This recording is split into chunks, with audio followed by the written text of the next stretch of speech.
Welcome dear student to the another video of Team IS। आज हम फिर आपके लिए लाए हैं साइंस की क्वेश्चंस। तो आई होप कि आपके लिए जो हमारे प्रीवियस वीडियो है वो यूजफुल हुई हो। इसी तरीके से हमारा काम है कि आपके आने वाले एग्जाम में का साथ देना और आपको अच्छे से प्रिपेयर करना। तो बिना टाइम वेस्ट किए स्टार्ट करते हैं हमारे पहले क्वेश्चन से। पहला क्वेश्चन जो आप स्क्रीन पे देख रहे हैं, the working principle of washing machine is. PPSC का सबसे फेवरेट क्वेश्चन है। Working principle of washing machine is, first है सेंट्रीफ्यूगेशन, ऑप्शन नंबर बी है रिवर्स ऑस्मोसिस, सी डायलिसिस, डी डिफ्यूजन। क्या होगा इसका answer? Option number A centrifugal force. अगर आप सर्कुलर मोशन चैप्टर में देखे होंगे तो आपको वहां पे दो तरीके के फोर्स मिलते हैं। पहला सेंट्रीफ्यूगल फोर्स, दूसरी है सेंट्रीपिटल फोर्स। ओके, अब उसे याद करने का सबसे सटीक तरीका है कि जब फोर्स टुवर्ड द सेंटर लगे तो उसको क्या कहते हैं? सेंट्रीपिटल फोर्स कहते हैं। बट जब फोर्स, मैं यहां पे बनाती हूं, अवे फ्रॉम सेंटर लगे तो वो क्या होता है? सेंट्रीफ्यूगल फोर्स का। आप आपने अपने घर में वॉशिंग मशीन में कपड़े धुलते हुए तो देखे ही होंगे। अगर नहीं देखे हैं तो ये सिंपल एक्सपेरिमेंट है, आप अपने घर पे जाइए और कपड़े जरूर धोइए। तो उसमें आप क्या देखते हैं कि जब रोटेशन होता है, वॉशिंग टब का रोटेशन होता है, तो कपड़े अंदर की तरफ ना जाके बाहर की तरफ जाते हैं। तो यानी कि यहाँ पे कौन सा फोर्स लग रहा है? सेंट्रीफ्यूगल फोर्स लग रहा है। क्लियर? क्योंकि क्या लग रहा है? Outward from the centre. इसलिए यहाँ पे कौन सा प्रिंसिपल वर्क कर रहा है? सेंट्रीफ्यूगेशन प्रिंसिपल वर्क कर रहा है। आई होप कि आपको ये कॉन्सेप्ट क्लियर हुआ हो। आइए नेक्स्ट क्वेश्चन की तरफ। नेक्स्ट क्वेश्चन है, कंसीडर द फॉलोइंग फेनोमेना। ये 5 फेनोमेना आपके दिए हुए हैं, इसमें से बताना है ऑप्टिकल इल्यूजन क्या है। ऑप्टिकल इल्यूजन क्या है? तो पहले सबसे पहले जानते हैं ऑप्टिकल इल्यूजन होता कैसे है। तो बेंडिंग ऑफ लाइट से क्या होता है? ऑप्टिकल इल्यूजन क्रिएट होता है। क्लियर? इन पांचों में से पहचानना है ऑप्टिकल इल्यूजन का केस क्या है। पहला ऑप्शन है the shape of the sun and dust. Yes, ये है। दूसरा the colour of the sun at dawn, ये भी है। The appearance of the moon at dawn, are you sure? नहीं, ये बिल्कुल भी नहीं है। ऑप्शन नंबर 4 है आपका twinkling of star in the sky. Yes. Option number 5 the appearance of the polar star in the sky. No. तो means आपका करेक्ट आंसर क्या होना चाहिए जिसमें 1, 2 एंड 4 हो? क्या ऐसा कोई ऑप्शन है जिसमें 1, 2 और 4 है? यस, ऑप्शन नंबर सी में है। So the correct answer is option number C.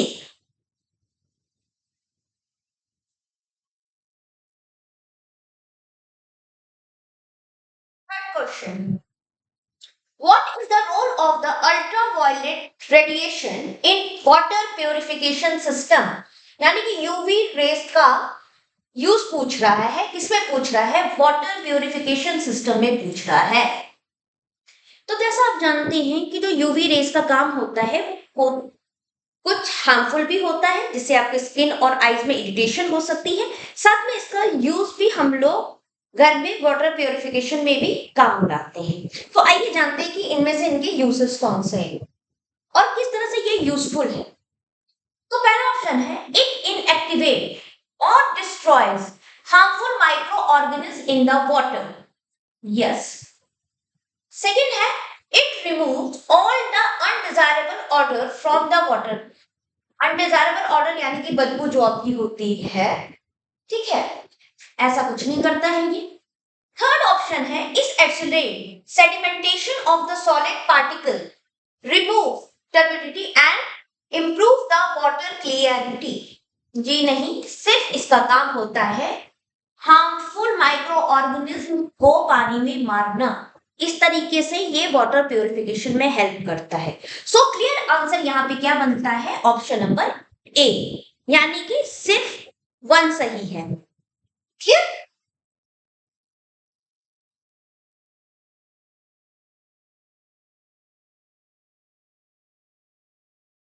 Question number 4 है आपकी स्क्रीन पर। Which of the following hormone in human body regulate blood calcium and phosphorus? देखिए, इंडोक्राइन सिस्टम बीपीएससी का favourite topic है। इसे हर साल क्वेश्चन आते ही हैं, इसलिए इस चैप्टर को आपको अच्छे से कवर करना है। यहाँ पे देखिए, आपको 4 हार्मोन्स के नाम लिखे गए हैं और आपको आइडेंटिफाई करना है कि इन चारों हार्मोन से किसका काम है कि ब्लड कैल्शियम और फास्फोरस को रेगुलेट करना। ना, पहले अगर आप हार्मोन देख रहे हैं, glucagon pancreas the IELTS of Langerhans से रिलीज होता है। इसका काम क्या होता है? इंक्रीज करना, increase glucose level, glucose level. ठीक है। नाउ ग्रोथ हार्मोन का काम क्या होता है और कहां से रिलीज होता है? तो ग्रोथ हार्मोन जो आपका रिलीज होता है वो होता है पिट्यूटरी ग्लैंड से रिलीज। ठीक है, जिसे को मास्टर ग्लैंड भी कहते हैं। उसके एंटीरियर पोस्टर से रिलीज होता है ग्रोथ हार्मोन। नाम से ही क्लियर है ये किसमें हेल्प करेगा? हार्मोन के ग्रोथ में हेल्प करेगा। नाउ थायरॉइड ग्लैंड से रिलीज होता है थायरॉक्सिन, थायरॉइड ग्लैंड से रिलीज होता है थायरॉक्सिन। और थायरॉइड ग्लैंड से रिलेटेड डिजीज का नाम पूछ चुकी है कई बार बीपीएससी। ना, पाराथायरॉइड हार्मोन जो रिलीज होता है पाराथायरॉइड ग्लैंड से, उसका काम क्या होता है कि तो आपके ब्लड में कैल्शियम के लेवल को और फास्फोरस के लेवल को मेंटेन रखना। क्लियर? तो यहाँ पे क्लियर कट क्या आंसर है आपका? मैं पेन का कलर चेंज कर देती हूँ। यहाँ पे क्लियर कट क्या आंसर है? पाराथायरॉइड हार्मोन, यानी कि option number C is the correct answer.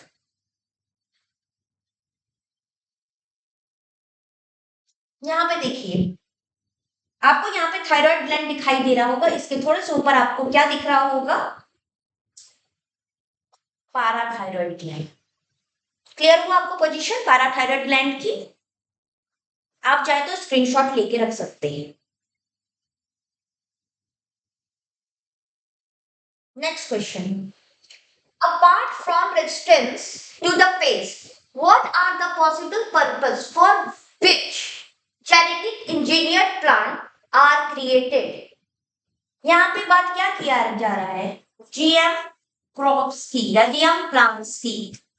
ठीक है, सबसे पॉसिबल यूज जो हम लोग जानते हैं कि उनका काम क्या है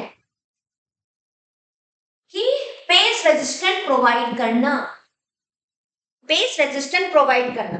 इसके अलावा आप जीएम क्रॉप का या जीएम प्लांट का कहां कहां इस्तेमाल कर सकते हैं? मैं पॉज ले रही हूं, आप मुझे आंसर दीजिए कि आप इसका कहां कहां इस्तेमाल कर सकते हैं। चलिए देखते हैं ऑप्शन। ऑप्शन नंबर 1 कहता है enable them to withstand the drop. ठीक है, कर सकते हैं, एकदम कर सकते हैं।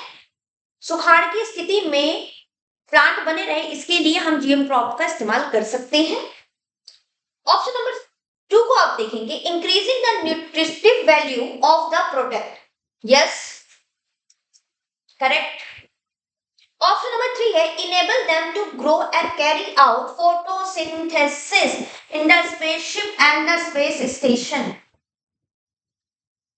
सुना है ऐसा कभी कोई यूज? नो, अभी तो नहीं है भाई। और फोटोसिंथेसिस कैसे करेंगे स्पेस में? चैलेंज, तो ये नहीं होगा ऑप्शन। तो अगर सिर्फ 3 को एलिमिनेट करते तो क्या हमको अपने आंसर के करीब पहुंच रहे हैं? देखते हैं। 3 ऑप्शन नंबर बी में था यानी कि ये नहीं होगा, ऑप्शन नंबर डी में था यानी कि ये नहीं होगा। तो क्लियर कट आंसर जो आपको यहाँ पे मिल रहा है या तो वो ऑप्शन नंबर ए होगा, नहीं तो वो ऑप्शन नंबर सी होगा। तो आइए ऑप्शन नंबर 4 को देखते हैं। Increasing the self life. Yes, self life बढ़ेगी तो हम लोग उसको लंबे समय तक स्टोर कर सकते हैं। तो यहाँ पे भी आपको क्लियर आंसर मिल रहा होगा। 1 2 4 जिसमें ऑप्शन में होगा वही आपका आंसर होगा, और ऐसा एक ही ऑप्शन है, that is option number C. So the correct answer is option number C. केवल 1 2 और 4 ही सही है।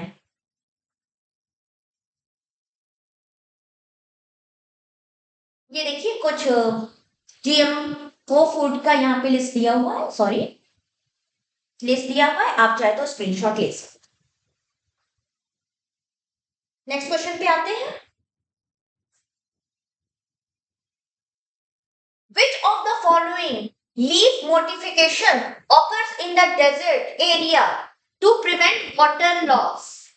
जैसा हम जानते हैं कि रेगिस्तान के क्षेत्र में क्या है कि वहां पे पानी की स्कार्सिटी होती है। तो वहां पे जो प्लांट होते हैं, जीरोफाइटिक प्लांट्स होते हैं, उनका क्या होता है कि उन्हें अपने वाटर लॉस को मिनिमम करके रखना होगा।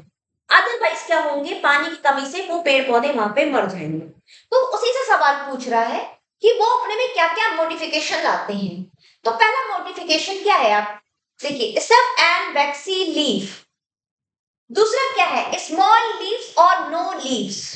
तीसरा है thorn instant of leaves. Cactus को इमेजिन करोगे,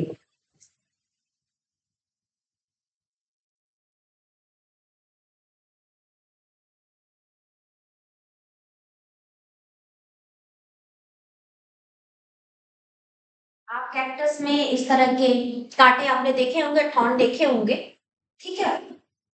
मैं थोड़ा सा कलर चेंज कर देती हूँ उसका। इस तरीके से आपने देखे होंगे कैक्टस में आपको कांटे दिखते हैं, असल में वो कांटे नहीं है, उसके मॉडिफाइड लीव्स, ठीक है। और जो ग्रीन पार्ट होता है वो उसका स्टेम होता है जो कि फोटोसिंथेसिस में पार्टिसिपेट करता है। क्लियर।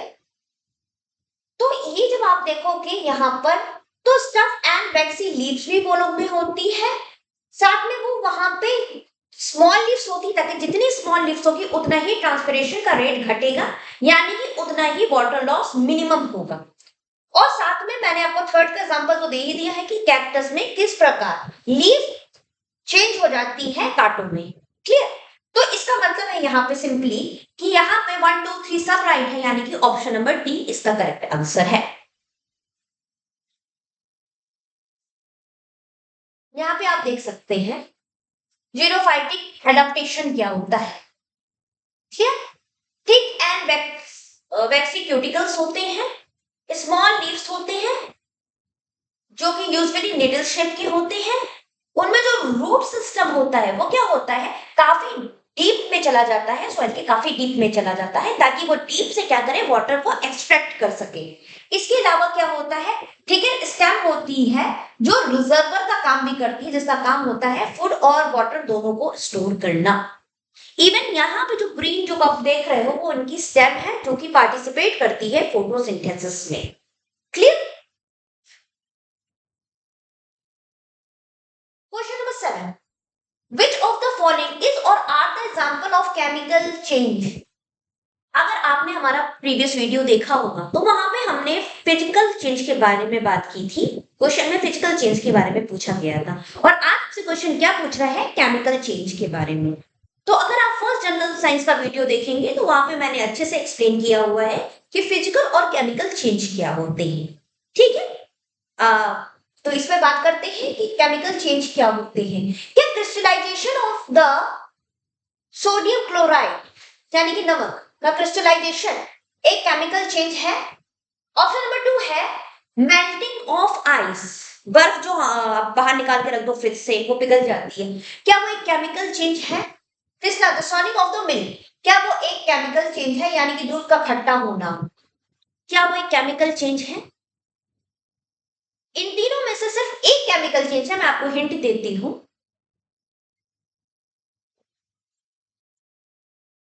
दूध का खट्टा होना, दूध का खट्टा होना। क्लियर। क्योंकि केमिकल चेंज में परमानेंट चेंज आ जाता है, उसके कंपोजिशन में चेंज आ सकता है, उसके बाद इनिशियल प्रोडक्ट को आप नहीं निकाल सकते हो।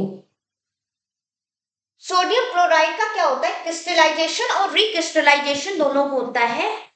क्लियर? जो केमिस्ट्री स्टूडेंट है वो इस बात को बहुत अच्छे से समझ रहे होंगे।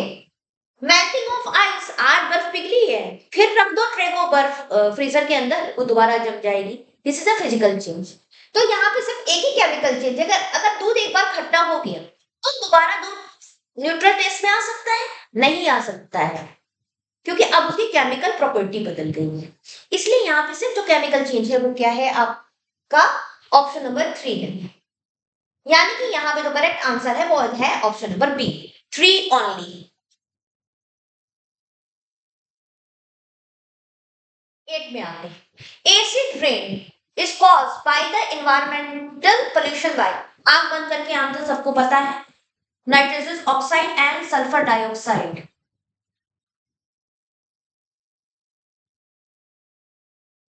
ये बना दिया गया है, आप चाहे तो उसका स्क्रीनशॉट लेके रख सकते हैं।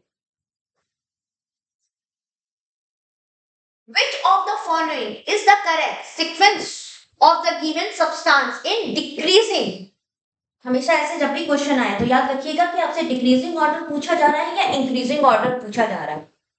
ठीक है, यहाँ पे बहुत बार कंफ्यूजन होता है, हम डिक्रीजिंग पढ़ते नहीं, इंक्रीजिंग समझ के आंसर दे दे जाते हैं। ठीक है, तो यहाँ पे डिक्रीजिंग ऑर्डर ऑफ डेंसिटी पूछा गया है।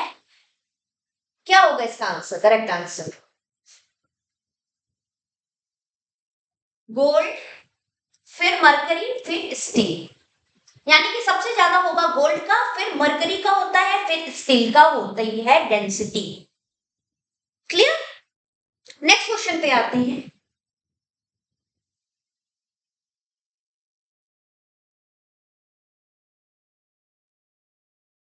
Digestion of carbohydrate first take place in, सबसे सिंपल क्वेश्चन, माउथ में, इंटेस्टाइन में, स्टमक में, ऑसोफेगस में, किसमें होगा? माउथ में होता है। याद रखिएगा ऑप्शन नंबर ए, मुंह से ही कार्बोहाइड्रेट यानी कि स्टार्च का डाइजेशन स्टार्ट हो जाता है, जबकि प्रोटीन का, फैट का कहां से स्टार्ट होता है? स्टमक से स्टार्ट होता है। और सबका कंप्लीट डाइजेशन कहां पे होता है? तो कंप्लीट डाइजेशन आपके स्मॉल इंटेस्टाइन में होता है।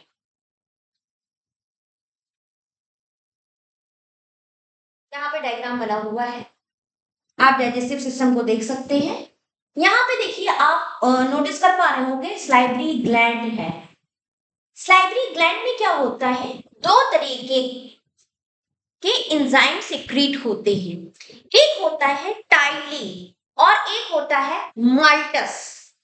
जब टाइलिन, जिसका दूसरा नाम स्लाइवरी अमाइन्स भी है, वो संपर्क में आता है कार्बोहाइड्रेट के यानी कि स्टार्च के, तो वो माल्टोस में चेंज होता है। किसमें चेंज होता है? माल्टोस में चेंज होता है। और यही माल्टोस जब माल्टस के संपर्क में आता है तो वो क्या करता है, क्या बनाएगा? ग्लूकोज फॉर्म करता है। इसलिए कार्बोहाइड्रेट का डाइजेशन कहां से स्टार्ट हो जाता है? माउथ से ही स्टार्ट हो जाता है। Clear? Question number 11, the vector of elephantiasis is, हाथी पांव। ठीक है, या इसको फाइलेरिया भी कहते हैं, जहां पे जो लोअर लिम्ब होता है यानी कि पैर होता है, तो कुछ लोगों को आप देखते होंगे कि कुछ ज्यादा ही फूल गया है। क्लियर? तो इसका वेक्टर कौन सा है? The larva of Culex mosquito, या फीमेल मॉस्किटो, या इन्फेक्टेड क्यूलेक्स मॉस्किटो, या फीमेल एनोफिलिस मॉस्किटो। तो अगर आपने मलेरिया पढ़ा होगा तो मलेरिया में क्या पता चला है आपको कि वो किसके द्वारा स्प्रेड होता है? वो होता है फीमेल एनोफिलिस मॉस्किटो के द्वारा। ठीक है, लेकिन यहाँ पे अब बात हम एलिफेंथेसिस यानी कि फाइलेरिया की बात कर रहे हैं, तो यहाँ पे क्या होगा? क्यूलेक्स मॉस्किटो होगा। क्लियर? इन्फेक्टेड क्यूलेक्स मॉस्किटो है यहाँ पर। अब वेक्टर कौन होता है? जो पैथोजन को कैरी करे from unhealthy person to healthy person, उसको कहते हैं वेक्टर। जैसे मलेरिया के केस में कौन है vector?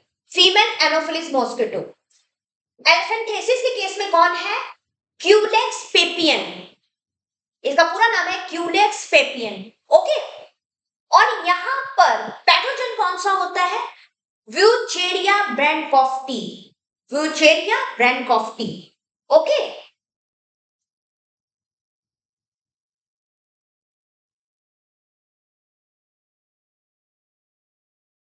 the most simple one. The gas used as disinfectant in drinking water is fluorine.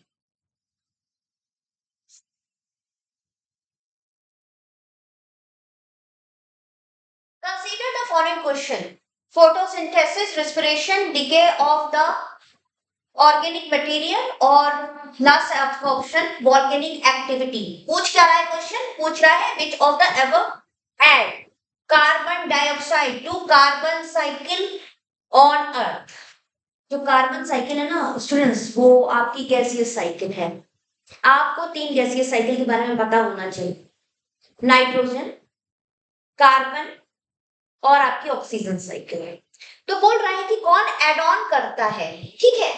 तो आइए देखते हैं, क्या फोटोसिंथेसिस से कार्बन डाइऑक्साइड कार्बन साइकिल में ऐड होगी? या ऐड पूछ रहा है, तो फोटोसिंथेसिस को सिंपली आप लिख सकते हैं C2O H2,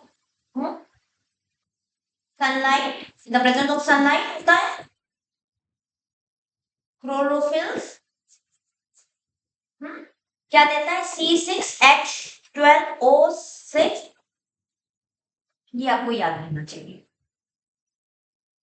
कार्बन डाइऑक्साइड और वाटर की हेल्प से क्या करता है? प्लांट अपना खाना बनाता है। ये जो C6H12O6 है, ग्लूकोज है, ये खाना है आपके प्लांट्स का। किसके प्रेजेंस में बनाता है? सनलाइट के प्रेजेंस से बनाता है। और क्या जरूरत पड़ती है इसमें? क्लोरोफिल की जरूरत पड़ती है। तो ये मुझे बताइए आप कॉमन लॉजिक से कि यहाँ पर ऐड किया जा रहा है कार्बन डाइऑक्साइड कि उसको यूज किया जा रहा है, उसको सब्ट्रैक्ट किया जा रहा है? ऑब्वियस सी बात है कि जब यूज करेगा खाना बनाने में तो उसको सब्ट्रैक्ट करेगा, ऐड नहीं करेगा। तो यानी कि ऑप्शन नंबर 1 कैंसिल हो जाता है। क्लियर? यही आपके फोटोसिंथेसिस का रिएक्शन है ना। रिस्पिरेशन, जब हम सांस एक्सहेल करते हैं, यानी कि जब सांस हम लोग बाहर निकालते हैं, तो हम लोग क्या करते हैं कि आपके कार्बन डाइऑक्साइड को ऐड करते हैं, यानी कि रिस्पिरेशन तो होना ही है। Clear? Decay of the organic material, जब भी कोई ऑर्गेनिक मटेरियल डिके करता है तो वो कार्बन को ऐड करता है। ठीक है। वॉल्केनिक एक्टिविटी, तो वॉल्केनिक एक्टिविटी से जो भी गैस रिलीज होती है वो आपको मालूम है कि कार्बन डाइऑक्साइड को ऐड ऑन करती है। तो यानी कि यहाँ पे आंसर क्या होना चाहिए? 2, 3 एंड 4। कोई ऐसा ऑप्शन है इसमें 2, 3 and 4? Yes, option number C. So the correct answer is option number C. 14 पे आते हैं। The satellite use for telecommunication relay are placed in geostationary orbit। ठीक है। A satellite is said to be in such an orbit if, पूछ रहे हैं, 4 option दिए हुए तो बताना है कौन सा सही है। पहला, the orbit is geosynchronous. Option number 2 है the orbit is circular. Third है the orbit lies in the plane of the earth equator। Option number 4, the orbit is at altitude of 22,236 kilometre. इससे पहले हम आंसर दें, एक चीज मैं दिखाना चाहूंगी आप लोगों को। ये देखिए, और जरा ये डिस्टेंस देखिए, देख लिया। अब बैक आते हैं हम लोग क्वेश्चन पर।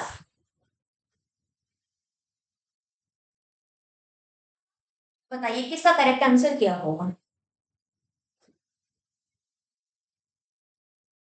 ये वाला तो सीधे ऑप्शन कट जाएगा। ठीक है, अभी हम लोगों ने जस्ट डिस्टेंस देखा ना, तो ये ऑप्शन नंबर डी कट जाएगा। और जैसे ही ऑप्शन नंबर 4 कटता है, तो यहाँ पे बी भी कट जाएगा, सी भी कट जाएगा, डी भी कट जाएगा, और ऑप्शन क्या हो जाएगा, ए हो जाएगा। यानी कि option number 1, 2 and 3 is the correct.